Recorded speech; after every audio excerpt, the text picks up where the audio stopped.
Welcome to Streaming News Network by Claude McDaniel. News without the hype and biased reporting. Please like and subscribe. This is Claude McDaniel with Streaming News Network. Contrary to reports from some mainstream media outlets, President Donald Trump was not met with boos during his appearance at a recent New York Knicks National Basketball Association playoff game. Numerous videos circulating online show large sections of the crowd enthusiastically cheering and chanting "USA, USA" as the president appeared on the arena's video screens. Attendees at the game also reported hearing loud applause and widespread support throughout the venue. The differing accounts have sparked debate on social media, with supporters pointing to multiple fan-recorded videos as evidence that the crowd's reaction was overwhelmingly positive. The appearance marked another high-profile public outing for President Trump, who has maintained a strong following among many sports fans and working-class voters. Supporters also note the president's long business history in New York City, where his real estate developments played a significant role in shaping parts of the city's skyline and economy. As videos continue to circulate online, viewers are being encouraged to review the footage themselves and draw their own conclusions about the crowd's reaction. This is Claude McDaniel for Streaming News Network. A powerful magnitude 7.8 earthquake struck the southern Philippines Monday morning, killing at least 37 people and leaving widespread damage across the Mindanao region. The quake hit at a depth of approximately 22 miles off the coast near General Santos City, home to more than 720,000 residents. Officials reported more than 130 aftershocks following the initial tremor, with authorities warning that additional seismic activity remains possible. Images from the affected area showed collapsed buildings, damaged businesses, and cracked infrastructure. Schools were among the locations impacted, with students forced to evacuate as classrooms and campus structures sustained damage. In several communities, panic spread as emergency sirens sounded and residents rushed into the streets. Government officials said rescue and evacuation operations began immediately after the quake. Hundreds of students reportedly suffered minor injuries, bruises, or fainting episodes during emergency evacuations, though no major school-related fatalities were reported. The earthquake also triggered tsunami warnings across parts of the Pacific region. Small waves were recorded in neighboring countries and territories, but officials later said the most significant threat had passed. Residents have nevertheless been urged to remain alert and follow guidance from local authorities. The Philippines lies along the Pacific Ring of Fire, one of the world's most active earthquake and volcanic zones. This is Claude McDaniel for Streaming News Network. A new debate has emerged over federal oversight of the Supplemental Nutrition Assistance Program, commonly known as SNAP, after Agriculture Secretary Brooke Rollins announced findings from a review of state benefit records. According to Rollins, states that cooperated with the federal government's data request uncovered approximately 200,000 deceased individuals who were still listed as receiving food assistance benefits, along with roughly 500,000 cases involving individuals allegedly receiving duplicate benefits. The secretary said the administration requested data from all states to improve accountability in a program funded by federal taxpayers. She stated that many Republican-led states complied with the request, while several Democratic-led states have challenged the federal government's efforts in court. Rollins described the alleged fraud as significant and said the administration is considering measures to ensure greater transparency and compliance. She argued that eliminating improper payments could help reduce government spending while preserving assistance for families who legitimately depend on the program. The claims have sparked intense discussion online, with supporters praising the administration's efforts to identify waste and abuse. Critics, meanwhile, argue that legal disputes over data sharing involve privacy concerns and questions about federal authority. The issue is expected to remain a point of contention as legal challenges continue and federal officials seek additional oversight of public assistance programs. This is Claude McDaniel for Streaming News Network.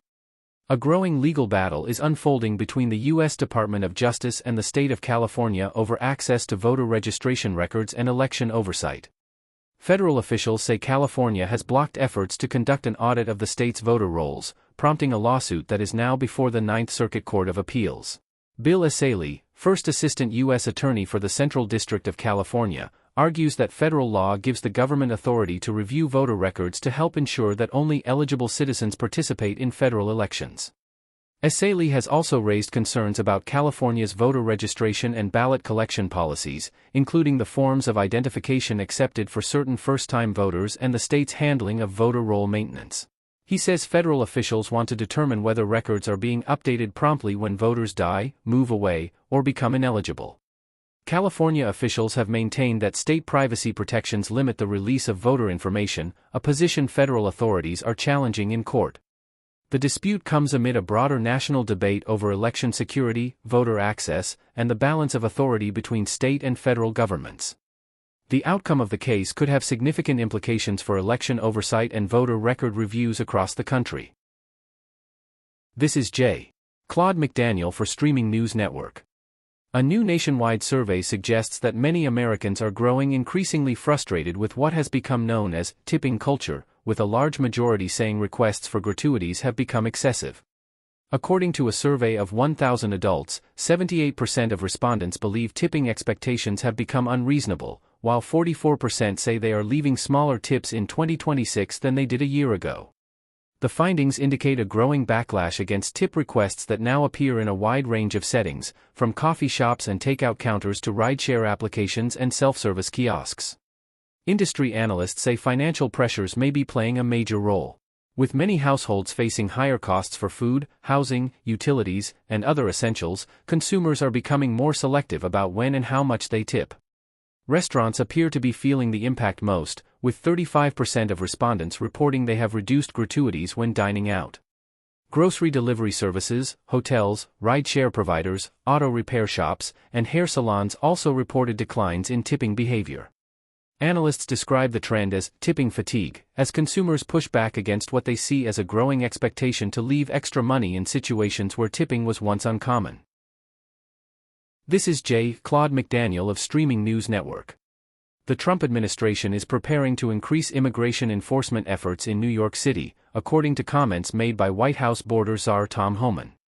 Speaking Monday, Homan said additional immigration and customs enforcement agents will be deployed to New York City's 5 boroughs, citing ongoing disputes with state and city leaders over cooperation with federal immigration authorities. Homan argued that sanctuary policies have made it more difficult for federal agents to take custody of individuals in local jails, requiring enforcement operations to take place within communities instead. Administration officials say details of the operation remain closely held, but reports indicate the effort will focus on New York City rather than other parts of the state. The deployment follows months of tensions between federal officials and state leaders regarding immigration enforcement and local cooperation with federal agencies. New York City officials have strongly opposed the planned expansion. Mayor Zohran Mamdani criticized immigration and customs enforcement raids, calling them harmful to communities and ineffective at improving public safety. The mayor has repeatedly voiced opposition to federal immigration enforcement tactics. The administration maintains that increased enforcement is necessary to uphold federal immigration law and address challenges created by sanctuary policies. The issue remains a major point of contention as federal and local officials continue to clash over immigration policy and enforcement authority. This is Claude McDaniel with Streaming News Network. Baltimore Mayor Brandon Scott is defending the city's violence prevention initiatives after the arrest of a community violence intervention leader on serious criminal charges. Baltimore police announced the arrest of 51-year-old Anton Burton, a nonprofit executive associated with the city's Safe Streets program, in connection with the alleged non-fatal shooting of a 40-year-old man. Burton was taken into custody shortly after the incident and reportedly faces attempted murder and weapons-related charges. The arrest has drawn attention because Burton led a community organization that received more than $1 million in government grant funding and was involved in efforts aimed at reducing violence through neighborhood outreach and conflict mediation. Mayor Scott strongly condemned Burton's alleged actions, calling them a betrayal of public trust and inconsistent with the mission of violence intervention programs. However, the mayor emphasized that the case should not be viewed as evidence that the broader Safe Streets initiative is failing. Scott described the incident as isolated and maintained that community violence intervention teams continue to play an important role in preventing crime and improving public safety throughout Baltimore. The case is likely to renew debate over violence prevention strategies that rely on community outreach workers rather than traditional law enforcement approaches. Authorities say the criminal case against Burton remains under investigation. This is Claude McDaniel with Streaming News Network. An emotional courtroom scene unfolded this week in Florida as the trial of real estate developer George Pino continued in connection with a fatal boating accident that claimed the life of a 17-year-old girl in 2022. Pino is facing manslaughter and felony vessel homicide charges stemming from a crash that killed Lucy Fernandez and seriously injured several other teenagers who were aboard the boat. Prosecutors allege Pino was operating the vessel at the time of the collision. Court proceedings were interrupted Monday after Pino became visibly emotional and broke down in tears in front of jurors, prompting the judge to dismiss the jury for the remainder of the day. The defendant again appeared overcome with emotion on Tuesday as testimony continued. One of the most emotional moments came when Lucy Fernandez's father took the witness stand and described the hours-long search for his daughter following the crash. His testimony moved many in the courtroom, with several attendees reportedly becoming emotional as he recounted the family's ordeal. The presiding judge also reminded courtroom spectators and family members to maintain proper decorum after several people attempted to comfort the defendant during proceedings. If convicted on the charges, Pino could face significant prison time. The trial is expected to continue as prosecutors and defense attorneys present evidence surrounding the tragic boating accident. This is Claude McDaniel with Streaming News Network. Actor Alec Baldwin and his wife, Hilaria Baldwin, have once again reduced the asking price of their longtime Hamptons estate as the property continues its extended search for a buyer. According to updated real estate listings, the couple recently cut another $1 million from the price of their Amagansett, New York home. The property is now listed for just under $19 million, down from $21 million late last year. The mansion has been on and off the market for nearly 4 years, with several price reductions made during that time. The latest adjustment follows a previous $1 million price cut announced earlier this year. In a social media post earlier this year, Hilaria Baldwin reflected on the family's years at the property, describing it as a place filled with cherished memories. She highlighted summers by the pool, family gatherings, and nearby beach outings as some of the experiences that made the home special.